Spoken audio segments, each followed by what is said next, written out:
अस्सलाम वालेकुम व्यूअर्स, उम्मीद करता हूँ आप सब खैरियत से होंगे। आज के इस ब्लॉग में मैं आपको इनकम टैक्स गोशवारे भरने का आसान तरीका समझाऊंगा, जिसकी मदद से आप हर साल अपने इनकम टैक्स के रिटर्न फाइल कर सकेंगे। तो चलिए आपको दिखाते हैं कि इनकम टैक्स गोशवारे हर साल कैसे भरे जाते हैं। इनकम टैक्स रिटर्न फाइल करने के लिए सबसे पहले आप गूगल खोलेंगे, उसकी सर्च बार में IRIS लॉगिन ये लिखेंगे। ये फर्स्ट वाला जो IRS। इस वीडियो में हम आपको सिखाएंगे सबसे आसान तरीका इनकम टैक्स रिटर्न फाइल करने का। ये जी वेबसाइट खुल जाएगी फेडरल बोर्ड ऑफ रेवेन्यू की, जहाँ पे जो आपका CNIC नंबर है आप वो लिखेंगे।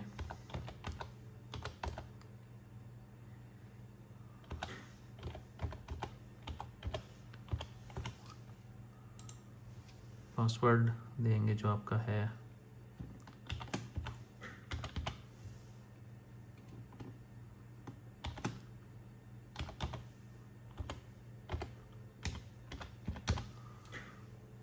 और लॉगिन करेंगे। इस तरह से ये वेबसाइट खुलेगी आपके सामने। तो इसमें जो पहला है file your income tax return, तो उसमें जो आप सेलेक्ट करेंगे, ये सैलरीड पर्सन के लिए सबसे आसान तरीका है भरने का, जिसने सिर्फ अपनी सैलरी का सोर्स ऑफ इनकम शो करना है या उसका इनकम सोर्स का सिर्फ सैलरी है। सैलरीड पर्सन के लिए इनकम टैक्स गोशवारे भरने के लिए आप इसको नॉर्मल रिटर्न पे क्लिक करेंगे। वो आपसे पूछ रहा है टैक्स पीरियड।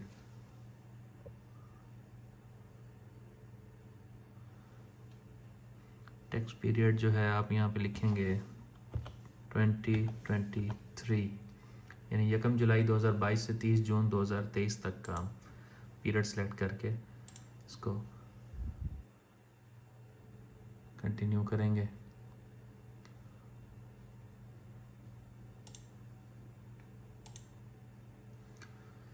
तो इस तरह से टैब खुलेगी आपके सामने। ये मैंने इसमें अपना डाटा कुछ फिल किया हुआ था और सेव किया हुआ था, इसको सबमिट नहीं किया था अभी, सिर्फ सेव किया हुआ था। तो बाकी डाटा मैंने कहा चलें एक वीडियो बना लेते हैं, जिससे लोगों को मदद हो जाए इनकम टैक्स रिटर्न फाइल करने में। तो आपने जब अपना डाटा इसमें फिल करना है तो इसमें सबसे पहला पॉइंट आएगा इस सैलरी का, इस पर क्लिक करना है तो ये टैब खुलेगी आपके सामने। इधर आपने डाटा फिल करना है अपनी सैलरी का। तो आसानी के लिए जो आपने पिछले साल रिटर्न टैक्स रिटर्न भरी थी उसको इंपोर्ट कर लें, इंपोर्ट प्रीवियस रिटर्न। उससे आपको मदद मिल जाएगी कि आपने पिछले साल क्या लिखा था, क्या डिजिट्स थे और इस साल क्या लिखने हैं। तो जनाब अब इसको फिल करते हैं हम इस कॉलम को। ये सैलरी है, इसे हम फिल करेंगे। आपके पास इनकम टैक्स रिटर्न फाइल करने से पहले आपकी एनुअल सैलरी का डिजिट होना चाहिए कि आपकी एनुअल सैलरी कितनी थी। तो वो मैं अपनी यहाँ लिखूँगा। ये जहाँ पे इसमें है पहली है पे वेजेस और other including arrears of salary, इधर आप लिखेंगे कोड 1009 में अपनी एनुअल सैलरी, पूरे साल जब अपने सैलरी सर्टिफिकेट से देख के वो लिखेंगे साल की सैलरी। मैं अपनी लिख रहा हूँ।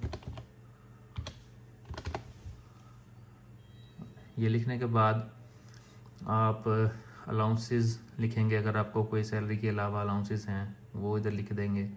एक्सपेंडिचर हैं ये लिख लेंगे, रीइंबर्स आपने कोई कराई हो वो लिखेंगे।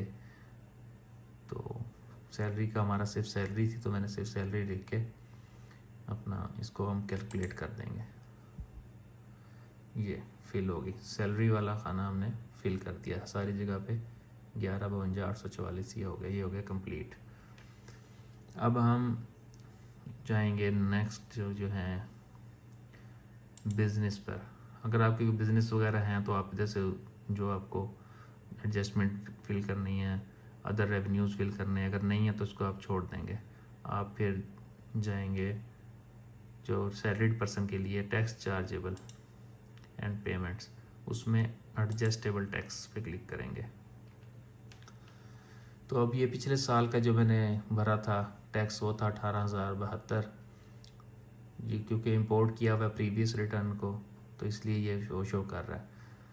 अब हम इसमें जो हमने इस साल जो पूरे साल की सैलरी पे टैक्स दिया है वो हम यहाँ पे फिल करेंगे।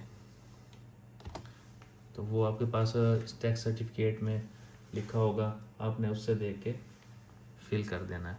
तो मेरा था इस साल का टैक्स ये आप लिखेंगे यहाँ पर सैलरी ऑफ एम्प्लॉय, इसमें आप टैक्स लिखेंगे और इसको कैलकुलेट कर लेंगे। और ये मैंने पिछले साल मोबाइल का भी क्लेम किया था, तो वो मैं डिलीट कर दूंगा क्योंकि इस साल नहीं किया। तो अब मैं इसको दोबारा कैलकुलेट करूंगा। ये मेरा सैलरी पे जो मेरा टैक्स था साल का वो फिल कर दिया। उसके अलावा अगर आपने रीइंबर्स करवाया इंटरनेट का बिल, फ़ोन का बिल, टेलीफोन का, सेल फ़ोन का, तो वो आप यहाँ एंटर करते जाएंगे, क्लिक करते जाएंगे और इधर एडिट करते जाएंगे। जितने टैक्सेस आपने रीइंबर्स करवाए हैं वो आप यहाँ पे लिखते जाएंगे, जो आप इनको पढ़ते जाएंगे और उसके आगे आप एडिट करते जाएंगे। जो जो टैक्स रियायत आपने ली हैं इंटरनेट पर, गाड़ी परचेज़ पर, किसी प्लॉट परचेज़ पर, सारा फंक्शन गैदरिंग पर जो आपने टैक्स दिया है वो आप यहाँ मेंशन कर देंगे। उसके बाद आप इसको कैलकुलेट कर देंगे तो आपका ये फिल हो गया। उसके बाद आप जाएंगे वेल्थ स्टेट कंपटीशन में।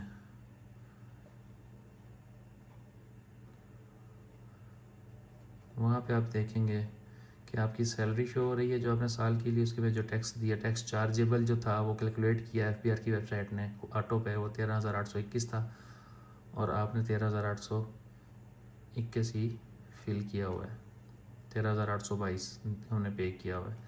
तो ये कंपटीशन हमारी कंप्यूटेशंस ठीक हो गई। अब हम वेल्थ स्टेटमेंट की तरफ जाएंगे।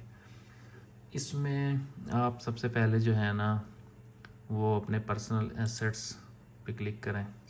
अब ये पिछले साल के हैं, हम इस साल की इसमें जो है ना डाटा एंटर करेंगे। इसमें आपने आपके 30 जून 2022 को आपके जितने भी उसमें बैंक अकाउंट में रकम थी आप वो लिखेंगे कि कितने थे। तो ये थी मेरी 64,373, यहाँ फिल करेंगे बैंक अकाउंट में ये अकाउंट नंबर के आगे आप यहाँ पे एडिट करके यहाँ लिख देंगे जितनी आपकी अमाउंट थी। उसके बाद आप जो मेरा नाम एक गाड़ी है तो मोटर व्हीकल, उसकी जो मालियत इस वक्त चल रही है वो लिख देंगे, यानी पर्सनल एसेट्स आप फिल कर रहे हैं। तो व्हीकल की मैंने कीमत लिख दी, उसके अलावा पर्सनल आइटम की कीमत लिख दी, वो मोबाइल फ़ोन हो सकता है, कुछ भी हो सकता है। उसके बाद कैश जो है नॉन बिजनेस वो आप लिखते हैं यहाँ पर। एनी अदर एसेट कोई है आपका उसे आप शो करना चाहें वो लिखते हैं। तो प्रोविडेंट फंड होता है एम्प्लॉयज़ का, वो कितना हो गया वो लिख दें। यानी ये अपने एसेट्स जो आपके हैं ना वो आप इधर शो करा सकते हैं। आप इनको पढ़ते जाएं, इनमें से जो जो आपके पास चीज़ें हैं उनका जो अमाउंट उनकी बनती है वो आप यहाँ लिखते जाएंगे। लिखने के बाद आप इसको करेंगे, मैंने ऑलरेडी फिल किया हुआ है तो मैं इसको माइनर साइज में चेंज करके इसको, जब आपने फिल कर लेना तो आपने इस पेज को भी कैलकुलेट कर लेना है। ठीक है जी, ये आपका कैलकुलेट हो गया। उसके बाद आपने रिकन्सिलेशन ऑफ नेट एसेट्स पे जाना है। यहाँ पे आपने देखना है कि ये आपकी ऑटो पे जनरेट होके आ गई है एफपीआर वेबसाइट की तरफ से। नेट एसेट्स करंट ईयर के ये आ जाएंगे, यहाँ शो हो रहे होंगे, ये आपकी सैलरी और जो एक्सपेंस आ जाएंगे। उसके बाद ये अनरिकनसाइल्ड अमाउंट ये ज़ीरो होनी चाहिए। जब आप अपना जो मैंने वीडियो में पीछे बताया है कि डाटा फिल करते आएंगे उसके बाद आपकी अनरिकनसाइल्ड अमाउंट ज़ीरो होनी चाहिए। अगर ये नहीं है ज़ीरो, अगर ये प्लस में आ रही है, मिसाल के तौर पे यहाँ पे 20,000, 30,000, 4 लाख, 5 लाख कुछ लिखा आ रहा है, तो आप इसको सबमिट नहीं करेंगे, इसको ज़ीरो करेंगे। वो आप ज़ीरो कैसे करेंगे कि अगर यहाँ पर नेगेटिव में अमाउंट आ रही है तो आप उसको पर्सनल एक्सपेंस खोल के उसको कॉपी करके, यानी रिकन्सिलेशन से यहाँ जितनी अमाउंट आ रही है उसको कॉपी करेंगे और उसको पर्सनल एक्सपेंस में ये जो पर्सनल एक्सपेंस को आप फिल करेंगे उसमें व्हीकल रनिंग में डाल दें, ट्रैवलिंग में डाल दें, डिवाइड कर दें, चाहे एक ही में डाल दें, चाहे उस अमाउंट को रिकनसाइल्ड अमाउंट जो आ रही है उसको इधर डिवाइड कर दें, फंक्शन गैदरिंग में डाल दें, other personal house hold expense में डाल दें, तो आपकी वो रिकन्सिलेशन ऑफ नेट एसेट्स वाली reconciled amount unreconciled amount zero हो जाएगी। और अगर ये पॉजिटिव में आ रही है 64,000, 65,000, 2 लाख, 3 लाख जितने भी आ रहे हैं, तो आप उनको फिर अपने एसेट्स में की वैल्यूज़ थोड़ी बढ़ा देंगे, उसको एडजस्ट कर देंगे, तो आपकी ये ज़ीरो हो जाएगी। मैं आपको एग्जांपल देता हूँ। जितना अब ये ज़ीरो आ रही है मेरा तो बिल्कुल एक्यूरेट फील हुआ है। मैं फ़र्ज़ करें अपने जो है पर्सनल एसेट्स मैंने जो फिल किए हुए हैं, इसको मैं गाड़ी की कीमत को 16 लाख से 15 लाख कर देता हूँ। फिर मैं आपको दिखाता हूँ कि वहाँ क्या अमाउंट आएगी। 15 लाख करके इसको मैं कैलकुलेट कर लेता हूँ। ठीक है, अब रिकन्सिलेशन ऑफ नेट एसेट्स, ये अपने तमाम टैक्स गोशवारे भरने के बाद इसको एंड में खोलना है। फिर देखना है अब यहाँ पे अनरिकनसाइल्ड अमाउंट आ गई है -1 लाख रुपया। तो अब इस 1 लाख को हम एडजस्ट करना है, हम इसको पर्सनल एसेट्स में ऐड कर देते हैं। हम इसको कर देते हैं 16 लाख कर देते हैं वापस, यानी 1 लाख को हम इसमें एडजस्ट करते हैं। चाहे मैं इसमें कर दूं, चाहे मैं इन सब में कहीं भी इसको एडजस्ट कर दूं। मैं इसी में कर देता हूँ, गाड़ी की कीमत 16 लाख कर देता हूँ मैं। ये कैलकुलेट कर लिया। उसके बाद हम देखेंगे रिकन्सिलेशन ऑफ नेट एसेट्स। ये हमारा अनरिकनसाइल्ड अमाउंट जो है वो ज़ीरो हो गई है। बिल्कुल जी, ये ज़ीरो हो गई है। तो अब हमारा इनकम टैक्स गोशवारे कंप्लीट हो चुके हैं। अब हम इनको यहाँ से सबमिट कर सकते हैं। अच्छा, अगर ये अब उस वक्त नेगेटिव में आ रही थी, अगर ये प्लस में आ रही हो, मिसाल के तौर पे मैं पर्सनल एक्सपेंस है, इसके अंदर फंक्शन गैदरिंग को 1.5 लाख से कम करके 1 लाख कर देता हूँ, कैलकुलेट करता हूँ, हो गया। अब दोबारा रिकन्सिलेशन ऑफ नेट एसेट्स में जाते हैं। अब ये देखें -50,000 में आ रहा है, तो हम इसको एक्सपेंस में एडजस्ट कर देंगे। आपके यहाँ जितनी भी अमाउंट आ रही होगी आपने इसको एक्सपेंस में या एसेट्स में ऐड करके देख लेना है। 50,000 आ रही थी तो मैं 50,000 को यहाँ ऐड कर देता हूँ। 1 लाख से इसको 1,50,000 करके कैलकुलेट करता हूँ और उसके बाद रिकन्सिलेशन ऑफ नेट एसेट्स में जाता हूँ, तो ये ज़ीरो हो गई। ये ज़ीरो होनी चाहिए इनकम टैक्स गोशवारा सबमिट करने से पहले, ये अमाउंट आपकी ज़ीरो होनी चाहिए, तब आप सबमिट कर सकते हैं। इट्स मीन आपके इनकम टैक्स रिटर्न बिल्कुल सही फिल हो गए हैं। अगर यहाँ पे जो भी अमाउंट आ रही होगी उसको आप एक्सपेंस में ऐड कर दें। अगर यहाँ 70,000 आ रही है तो एक्सपेंस में 70,000 ऐड करके उसको कैलकुलेट करके फिर दोबारा रिकन्सिलेशन ऑफ नेट एसेट्स में आएंगे, देखेंगे ज़ीरो हुई है नहीं हुई। अगर बढ़ती जा रही है तो फिर आप उसको एसेट्स में सेट करेंगे, पर्सनल एसेट्स में या पर्सनल एसेट्स में। इस अमाउंट को आपने एडजस्ट करके देखना है कि ये बढ़ रही है या कम हो रही है। अगर बढ़ रही है तो फिर उसको एक्सपेंस में कर दें एडजस्ट, अगर कम हो रही है तो उसको एसेट्स में कर दें। ये ज़ीरो होना चाहिए। ये ज़ीरो हो गया, उसके बाद आपका जो है कंप्लीट हो गया इनकम टैक्स गोशवारा इस साल का। एक दफ़ा आप उसको चेक कर लें, सैलरी में चले जाएं, सैलरी ओके ठीक हो गया, सही फिल है। उसके बाद सैलरीड पर्सन के लिए ये टैक्स चार्जेबल पेमेंट्स का है, इसमें जो है एडजस्टेबल टैक्स, इस पर आपने क्लिक करना है। 13,822 था, 13,822 हो गया। और कोई टैक्स मैंने रीइंबर्स करवाया नहीं, इलेक्ट्रिसिटी बिल, फ़ोन बिल, तो आपका वो जो होगा आप यहाँ मेंशन करते जाएंगे तो आपको वो ऑटो पे ओके करता जाएगा वेबसाइट। मेरा चूँकि सिर्फ सैलरी वाला था तो मैंने वो लिखा, और किसी पे आपने क्लिक नहीं करना। उसके बाद वेल्थ स्टेटमेंट है, पर्सनल एसेट्स हैं, उसके अंदर मैं देख लेता हूँ मेरे पास बैंक अकाउंट में थी जिनको ये अमाउंट थी कि मेरी गाड़ी की ये अमाउंट है। इसके अलावा पर्सनल आइटम है, कैश है, ये सारा चेक कर लें एक दफ़ा कोई गलती ना आपसे हो गई हो।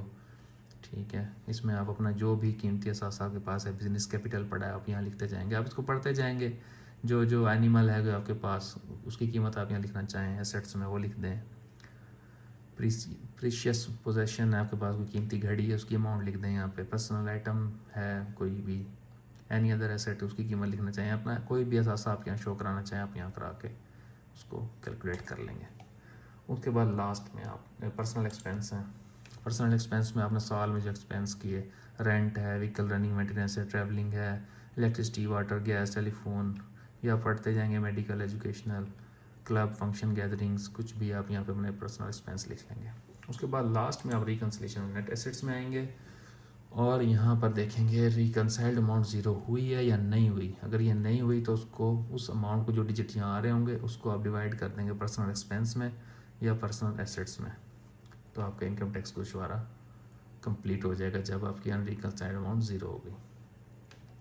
तो इसको आप सबमिट कर सकते हैं। अब मैं इसको सबमिट कर रहा हूँ। आज लास्ट डेट है 30 तारीख। गवर्नमेंट एक्सटेंड तो कर देगी, लेकिन ना भी करे तो हम इसको फाइल कर देते हैं। अब इसको सबमिट करेंगे। आप मुकम्मल चेक करने के बाद चाहे तो आप इसका प्रिंट निकाल के उसको चेक कर सकते हैं।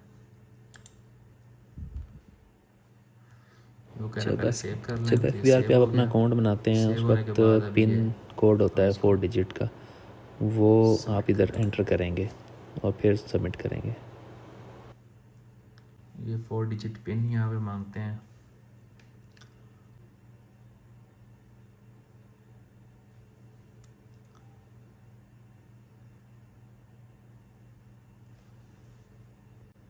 यहाँ से आपने सबमिट कर दी थी। सबमिट करने के बाद हम अपने इनबॉक्स में आएंगे, ड्राफ्ट में, बल्कि कंप्लीटेड टास्क में।